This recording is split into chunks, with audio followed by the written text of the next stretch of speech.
أكثر من منظمة إرهابية تحاول جمع العديد من الإرهابيين.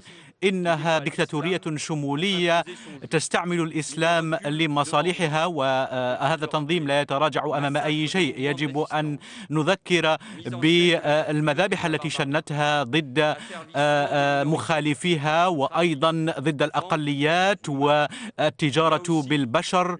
وهناك أيضا القضاء على الإرث الثقافي الإرث الإنساني هناك والتاريخي في سوريا وفي العراق. فمتحف موصل ومكتبة الموصل وأيضا المدن التاريخية مثل مدينة تدمر، وهذه كلها جرائم شنها هذا التنظيم هناك. وطبعا هذه العاقبة الثالثة مرتبطة بالثانية، وهي مأساة اللاجئين.